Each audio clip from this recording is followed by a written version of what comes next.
Article 355 356 का दायरा जो रखा है कि ऐसी मनमानी अगर कोई नेता करता है तो वहां पे इमरजेंसी लगाया जाए। राष्ट्रपति शासन बंगाल में कम से कम 5 साल पहले लगा देना चाहिए था। ये ममता बनर्जी ने पूरे सिस्टम को हिलाकर रख दिया है।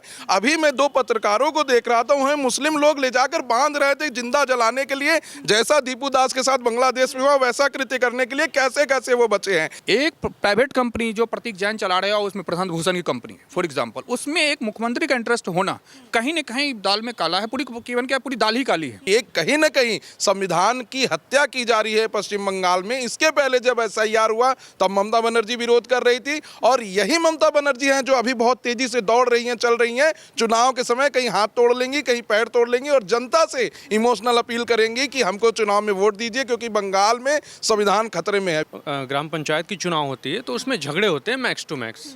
वहाँ पे बंगाल में बम ब्लास्ट होते हैं, ठीक है, कई पुलिस वालों को मार दिया जाता है जान से। ममता बनर्जी की संवैधानिक हार है और यह असंवैधानिक क्रिया कर रही हैं। यही ममता बनर्जी हैं जो जय श्री राम बोलने पर लोगों का विरोध करती हैं। यही ममता बनर्जी हैं जिनके पार्टी के एक नेता ने वहां पे बाबरी मस्जिद बनवाने का काम कर रहे हैं। यही ममता बनर्जी हैं जो हिंदुओं से कहती है कि वंदे मातरम बोलोगे तो मार खाओगे। तो ऐसे में ममता बनर्जी का जो सही चेहरा है अब सामने उजर कर आ रहा है। नमस्कार, मैं हुमायूं सिंह और आप देख रहे हैं द न्यूज़ पेपर।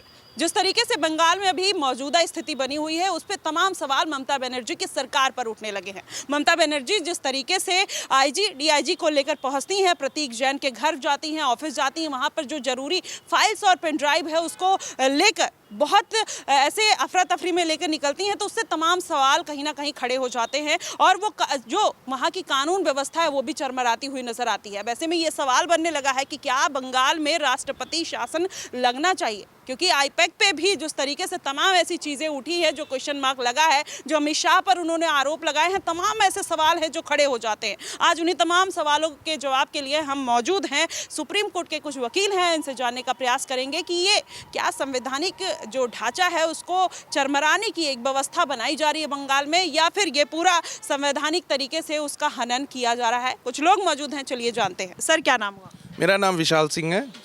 सर, जिस तरीके से ममता बनर्जी अभी वहाँ पश्चिम बंगाल में देख रहे हैं, आईपैक कंपनी के साथ जो हुआ, ईडी वहाँ पर गई, छापेमारी की, उसके बाद ममता बनर्जी की बौखलाहट कहीं ना कहीं बढ़ती हुई नजर आ रही है। कैसे देखते हैं पूरे मामले को? मुझे लगता है कि ये ममता बनर्जी की संवैधानिक हार है और यह असंवैधानिक क्रिया कर रही हैं, क्योंकि एक प्राइवेट कंपनी पर अगर सेंट्रल की कोई भी एजेंसी छापा मार रही है और उसको वो जाके अगर प्रोटेक्ट कर रही है, वहाँ के फाइलों को इकट्ठा करके लेके जा रही है, और राज्य के आला अधिकारियों का यूज उन्होंने इसके लिए किया, डीजीपी आईजी का यूज किया फाइल ढुलवाने के लिए, तो ये कहीं ना कहीं संविधान की हत्या की जा रही है पश्चिम बंगाल में। इसके पहले जब एसआईआर हुआ तब ममता बनर्जी विरोध कर रही थी, और यही ममता बनर्जी हैं जो अभी बहुत तेजी से दौड़ रही हैं, चल रही हैं। चुनाव के समय कहीं हाथ तोड़ लेंगी, कहीं पैर तोड़ लेंगी और जनता से इमोशनल अपील करेंगी कि हमको चुनाव में वोट दीजिए, क्योंकि बंगाल में संविधान खतरे में है। विपक्ष भी यहाँ सामने आना चाहिए।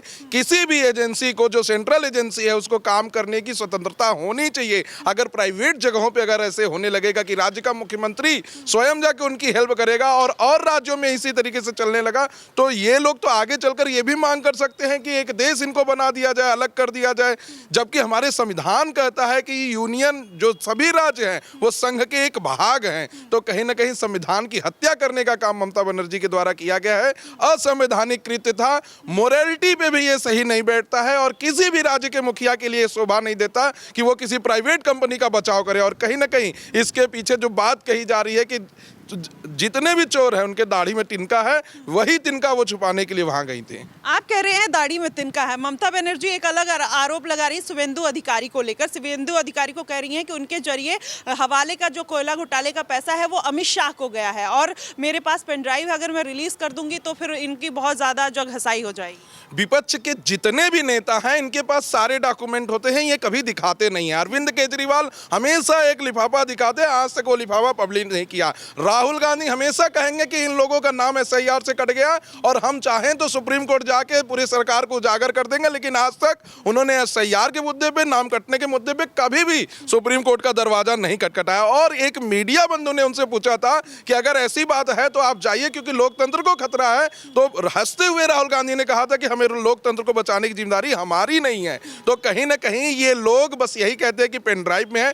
अगर पेन ड्राइव में है, ऑनरेबल सुप्रीम कोर्ट में आए, एक राज्य की मुखिया होने के नाते उनके पास तमाम संसाधन है, वकीलों की पूरी फौज है, वो जाकर चैलेंज करें कि ऐसे ऐसे मनी लॉन्ड्रिंग का केस हुआ, वो क्यों नहीं कर रहे हैं। बंगाल की जनता को एक अच्छा मुखिया मिलना चाहिए और वो अच्छे मुखिया अगर उनके अंदर है तो वो आकर राज्य सरकार में चैलेंज करे, केंद्र में आकर, और केंद्र का पर्दाफाश करे। लेकिन ऐसा वो नहीं करेंगी क्योंकि वो जानती हैं कि उनकी ही दाढ़ी में तिनका है। यही ममता बनर्जी हैं जो जय श्री राम बोलने पर लोगों का विरोध करती हैं। यही ममता बनर्जी हैं जिनके पार्टी के एक नेता ने वहां पे बाबरी मस्जिद बनवाने का काम कर रहे हैं।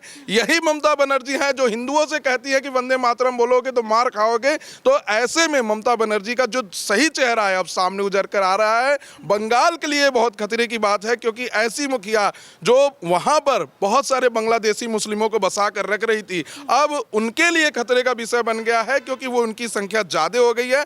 पूरी तरीके से घेर लिया है बंगाल को और बंगाल को अलग देश बनाने की कामना कर रही हैं। क्या आपको लगता है कि ये जो पूरा माजरा निकल कर आया है उसके बाद वहाँ पर राष्ट्रपति शासन भी लग सकता है, क्योंकि अब लगातार गृह मंत्री को भी इन्वॉल्व किया जाने लगा है, तो क्या लग रहा है कि वहाँ का जो संवैधानिक एक व्यवस्था है उसका ढांचा बिगड़ रहा है? राष्ट्रपति शासन बंगाल में कम से कम 5 साल पहले लगा देना चाहिए था। ये ममता बनर्जी ने पूरे सिस्टम को हिला कर रख दिया है। अभी मैं 2 पत्रकारों को देख रहा था, उन्हें मुस्लिम लोग ले जाकर बांध रहे थे जिंदा जलाने के लिए। जैसा दीपू दास के साथ बांग्लादेश में हुआ वैसा कृत्य करने के लिए कैसे कैसे वो बचे हैं। ईडी सीबीआई छापा मारने जाती है तो उनके ऊपर पथराव कराते हैं, उनको मारते हैं। पूरे गांव के लोगों के साथ, महिलाओं के साथ रेप होता है बांग्लादेशियों के द्वारा, कोई कार्रवाई नहीं होती है। आरजी कर मेडिकल आज तक कोई नहीं बोला है।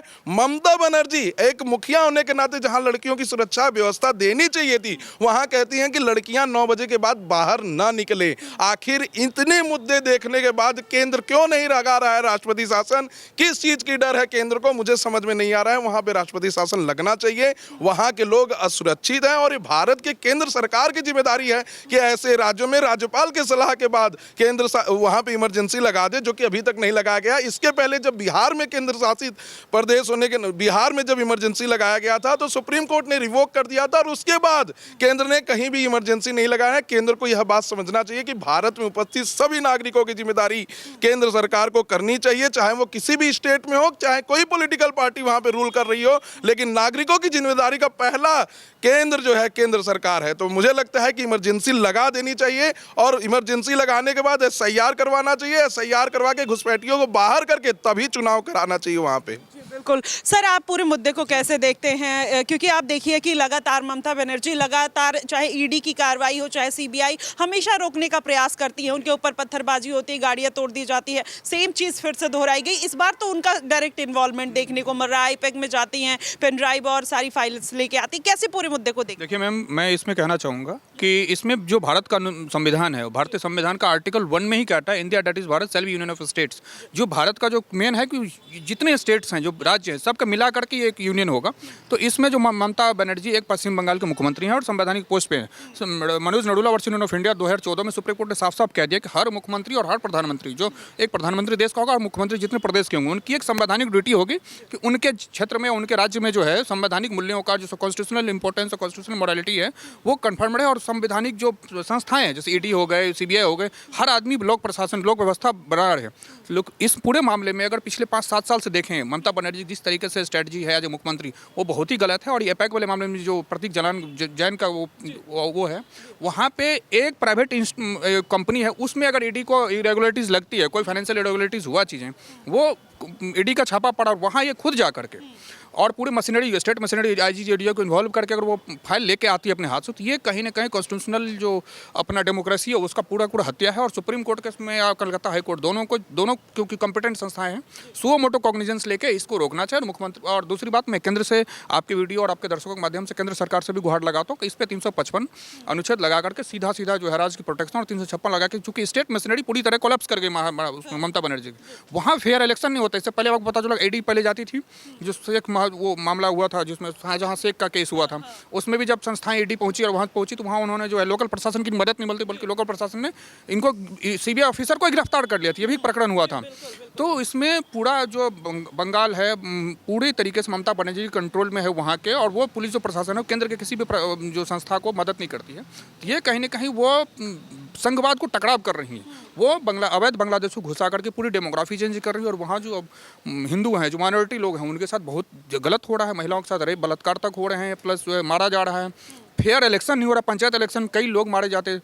और दूसरी बात यह है कि पुलिस जब कुछ करने भी जाती है तो उनको ऊपरी से आदेश होता है कि आपको कोई एक्शन मुस्लिमों के अगेंस्ट नहीं लेना। अगर बांग्लादेश मुस्लिम या हिंदू मुस्लिम नहीं कर रहा हूँ, मैं बांग्लादेशी की बात कर रहा हूँ जो इरेगुलर, उनका कोई डेटा ही नहीं है। वो अब 3,000 2,000 रुपये मोबाइल, आधार कार्ड, पैन कार्ड बनवाकर उनको वोटर बनाया जा रहा है। तो ये कहीं ना कहीं देश की सुरक्षा के साथ खतरा है।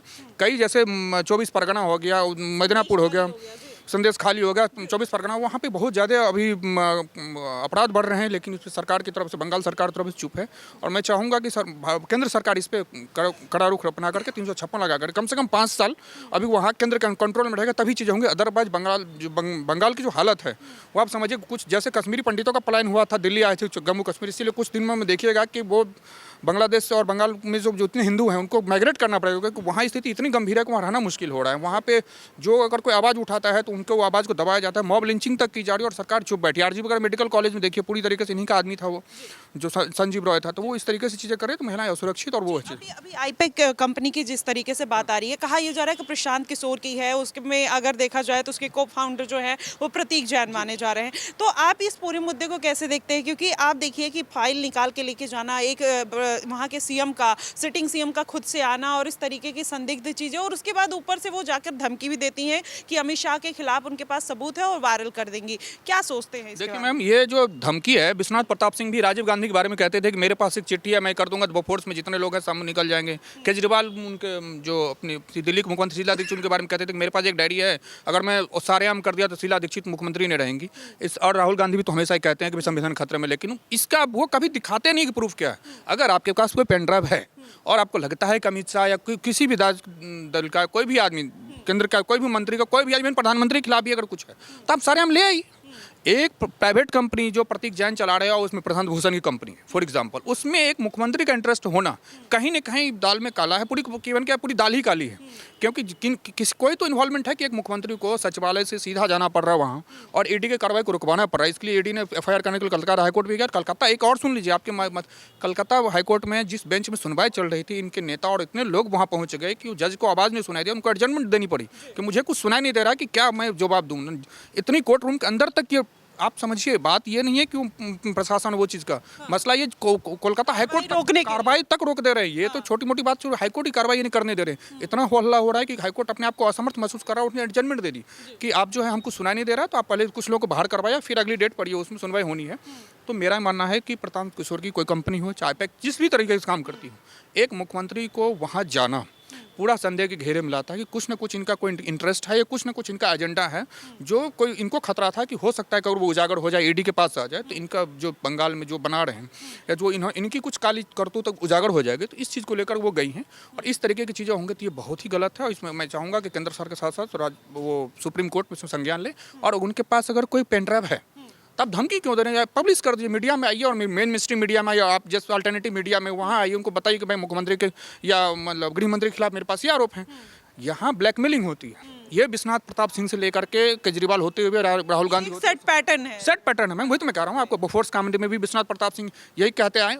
ये एक्चुअली सत्ता में आने का एक तरीका है। केजरीवाल शीला दीक्षित के कई बोले कि इनके खिलाफ मेरे पास ये आरोप है, ये मेरे आरटीआई का जवाब ये है वो है, लेकिन जब वो आए तो खुद देख लीजिए जेल में थे शराब नीति के मामले में, और अभी उनको दिल्ली की जनता ने जो है सत्ता से हटाई है। तो इस तरीके से कहीं ना कहीं इसमें ममता बनर्जी का पूरा इन्वॉल्वमेंट है। और इस एक प्राइवेट कंपनी के रेड में, अगर ईडी का कोई रेड है, संस्था अगर केंद्र की संस्था कोई काम कर रही है और उसमें अगर वो आप मुख्यमंत्री होकर जा रहे हैं, तो कहीं ना कहीं, और आप अपने मुख्यमंत्री के साथ साथ अपने राज्य के जो आईजी, डीआईजी या पुलिस को लगा रहे हैं रोकने के लिए काम, तो ये कहीं ना कहीं कॉन्स्टिट्यूशनल मॉरलिटी का पूरा फेलियर है। और इसमें चाहिए कि इसमें स्ट्रिक्ट एक्शन केंद्र सरकार की तरफ से भी और सुप्रीम कोर्ट की तरफ से कड़क संदेश जाए। जी बिल्कुल।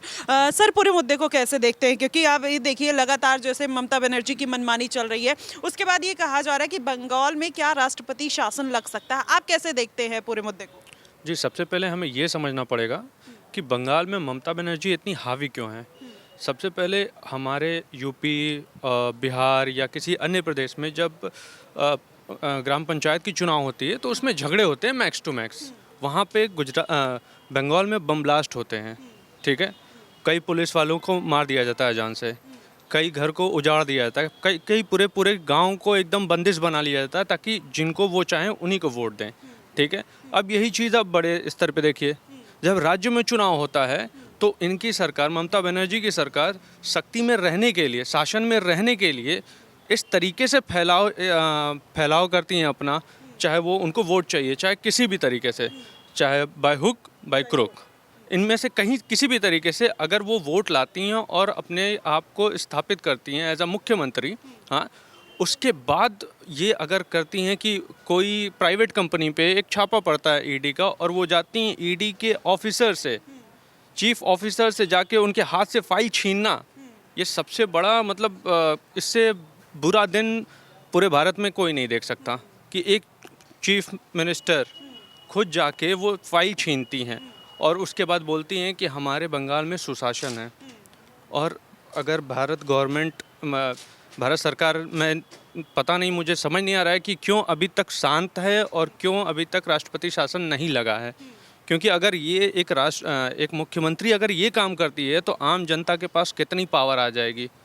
सोचिए, अगर एक आम जनता खुलेआम किसी का मर्डर कर रही है, किसी लड़कियों का, माँ बहन का रेप कर रही है, क्या फिर वहाँ पे कोई सोशल मोरालिटी रह जाएगी या कोई एक रूल ऑफ लॉ रह पाएगा कहीं? अगर मुख्यमंत्री ही ऐसा कर रही हैं और पुलिस को भी अपने साथ लगा दे रही हैं कि नहीं, अगर मेरे हाथ में फाइल नहीं आए तो तुम अपने हाथ से फाइल छीन लेना, इसका मतलब ये हुआ कि वो डिक्टेटरशिप चाहती हैं।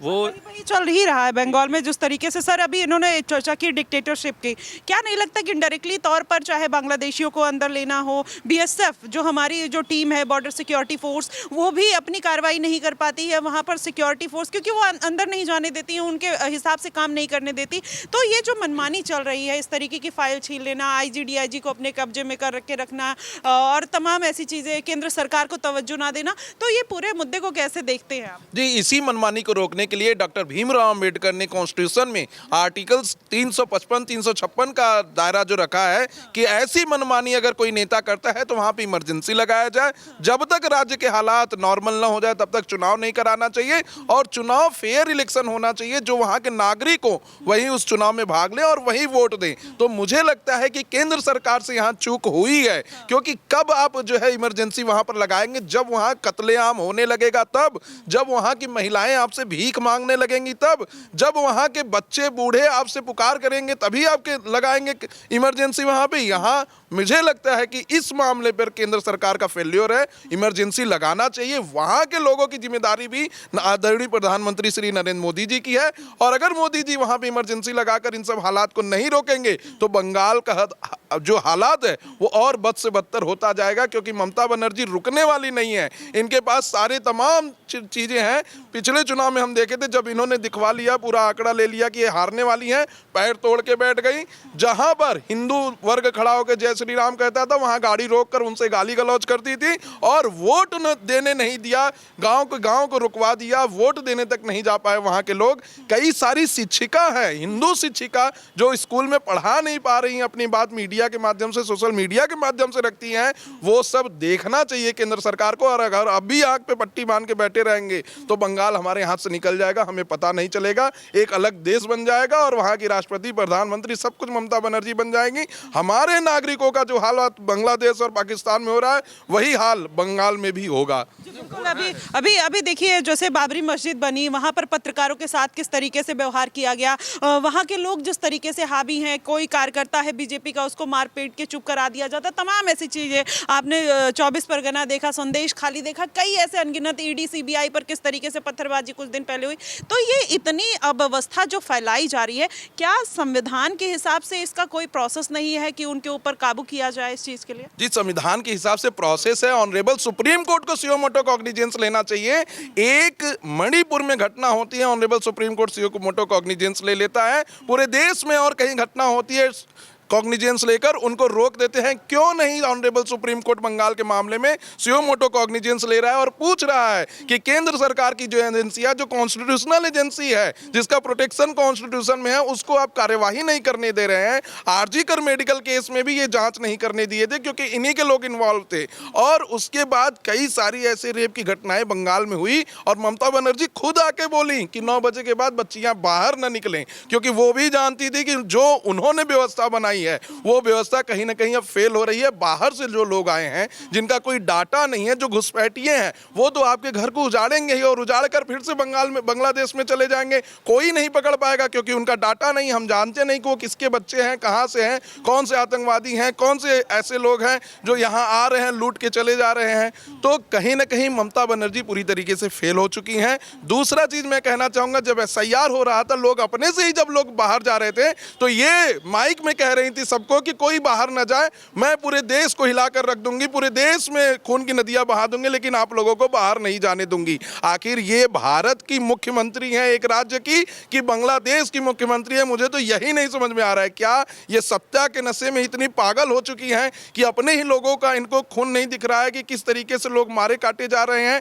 क्या ये सत्ता के नशे में इस तरीके से पागल हो चुकी है कि वहां पे बाबरी मस्जिद का निर्माण करा रही है, वो भी 6 दिसंबर के दिन? ऐसा नहीं होना चाहिए। मुझे लगता है कि केंद्र सरकार को सुप्रीम कोर्ट को कॉग्निजेंस लेके इमरजेंसी बंगाल में लगाना चाहिए। जो चुनाव की तारीख निश्चित की गई है उसको पोस्टपोन करना चाहिए जब तक वहां पे हालात सामान्य न हो, जब तक जितने भी घुसपैठिए हैं वो देश के बाहर न चले जाए, जब तक यहाँ के नागरिकों को वोटिंग का राइट न मिले कि जाकर वो वोट दे सके, कोई उन्हें बंदी न बना सके, तब तक वहाँ चुनाव नहीं होना चाहिए। तब तक के लिए इमरजेंसी लगानी चाहिए। जी बिल्कुल सर, SIR को लेकर जिस तरीके से ममता बनर्जी ने बहुत ज़्यादा ड्रामा किया कि SIR नहीं होना चाहिए, बेअल्लों की मौत हो रही है, उसको आप कैसे देखते हैं? ये सब इतनी हड़बड़ाहट क्यों है? नहीं, वही कह रहा हूँ। SIR में चीज़ें जो इलेक्शन रोल हो रहा है उसमें रियल मतदाता जो हैं और उसमें ये पहचान हो रही है कौन मतदाता है, कौन घुसपैठिए हैं। इनकी बेचैनी इसलिए है कि उन्होंने, मैं बताया कि अवैध प्रवासी जो बांग्लादेशी घुसपैठियों को, रोहिंग्या को बैठा लिया है। उनके पास अब वो प्रमाण पत्र है नहीं सारी चीज़ों को। उनको पता है कि उनकी मेन वोट बैंक जो है, मुस्लिम वोट बैंक जो घुसपैठियों का है, वो चला जाएगा तो उनके पास उनका जो जनाधार है, मेन जनाधार, वो खत्म हो जाएगा, तो ये सत्ते से चली जाएंगी। मैं आपको इसी चैनल कहूँगा, एक जजमेंट है Rameshwar Prasad versus of India 2006 का, उसमें सुप्रीम कोर्ट ने साफ बता दिया कि किन मामलों में जो संवैधानिक आपातकाल राज्य के अंदर लगता है, 356 का। मैं चाहूँगा कि उस जजमेंट का सुप्रीम कोर्ट संज्ञान लेते हुए चीफ जस्टिस, राष्ट्रपति भवन में और विपक्ष के दल और सत्ता पक्ष, प्रधानमंत्री मोदी जी और विपक्ष के दल आपातकाल बैठक करें।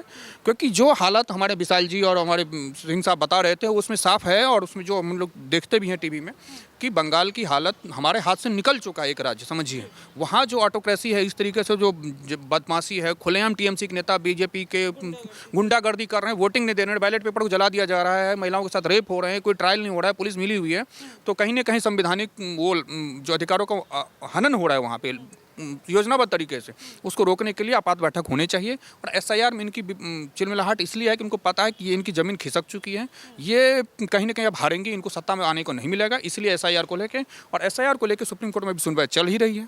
तो SIR अपना हो रहा है, इसको कोई रोक भी नहीं है सुप्रीम कोर्ट से। SIR अभी प्रोसेस यहाँ पे हेयरिंग चल रही है, उधर SIR हो रहा है, और SIR होते ही इनको अपना हार इनकी निश्चित है, और उसमें मूल जो मेन वोटर हैं वो उनकी लिस्ट रहेगी, बाकी जितने घुसपैठिए हैं उनको हटाया जाएगा। तो इसलिए उनकी जो है हड़बड़ाहट और तिलमिलाहट जो कह रहे हैं, तो वो कहीं ना कहीं है। इसलिए ममता बनर्जी पूरे सबको संवैधानिक प्रावधानों को और दायित्वों को ताक पर रख करके एक कंपनी के छापे में डायरेक्ट पहुंच जाना, ये उनकी कहीं ना कहीं उतावलेपन और हड़बड़ाहट को दर्शाता है। जी बिल्कुल सर, आपको क्या लगता है कि अब आने वाले दिनों में ममता बनर्जी जिस तरीके से ये पूरी व्यवस्था कर रही हैं, क्या उनकी सरकार फिर से वापस आ सकती है? सरकार, अगर फेयर इलेक्शन हुआ तो नहीं, अगर फेयर इलेक्शन नहीं हुआ तो फिर वही जो पुराना किस्सा चला आ रहा है होता रहेगा।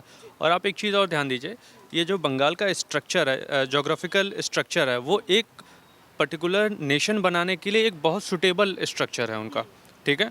उनके पास हर एक वो चीज़ है जो एक इंडिविजुअल नेशन को चाहिए, और वो इतना क्रूशियल अपना भारत का एक क्रूशियल पार्ट है कि उस जगह से हम कई ट्रांजैक्शन कर सकते हैं, कई इकोनॉमिक चीज़ें कर सकते हैं। हाँ, अगर हमारे पास उस स्टेट का प्रॉपरली अगर सेंट्रल गवर्नमेंट का एक्सेस नहीं है तो समझिए कई इलीगल वेपन्स आ सकते हैं, कई इलीगल ड्रग्स आ सकते हैं, ह्यूमन ट्रैफिकिंग हो सकता है, बहुत ढेर सारी चीज़ें हो सकती है, क्योंकि वो डायरेक्ट समंदर खुला हुआ है। अब समंदर खुला है तो आप एक बार कंटेनर यहाँ से चला गया, अब उसमें क्या भरा है हमें नहीं पता। जैसे दाऊद इब्राहिम ने जो RDX मंगाया था पाकिस्तान से, सोचिए एक समंदर के ही थ्रू आया था। हाँ, अब ये पूरा रास्ता खुला है, अब इधर से क्या आ रहा है क्या जा रहा है किसी को कुछ नहीं पता। लेकिन अगर एक बार को जब ब्लास्ट होंगे या कुछ अपवाद होंगे, जी बिल्कुल, कितना बुरा कंट्री पे इम्पैक्ट पड़ेगा। वर्ल्ड वाइड कितना, मतलब ऐसा लगेगा कि इंडिया एक यूनियन नहीं, अब एक वो टूटने वाला है, ऐसा फील होगा। तो देखिए कहीं ना कहीं ममता बनर्जी की जो व्यवस्था है बंगाल में, उससे एक जो वहाँ का ढांचा है वो चरमराता हुआ नजर आ रहा है। किसी भी तरीके की कोई ऐसी संवैधानिक स्थिति नहीं बनी है जिसके माध्यम से कहा जा सके कि वहाँ की जो व्यवस्था है अभी आने वाले दिनों में सुधर सकती है या बनी रह सकती है। ये तमाम चीज़ें अभी फिलहाल बंगाल में चल रही है। आप पूरे मुद्दे को कैसे देखते हैं, आप हमें ज़रूर बताइएगा। फिलहाल के लिए बस इतना ही। देश और दुनिया की तमाम खबरों के लिए हमारे साथ बने रहिएगा द न्यूज़पेपर पे। धन्यवाद।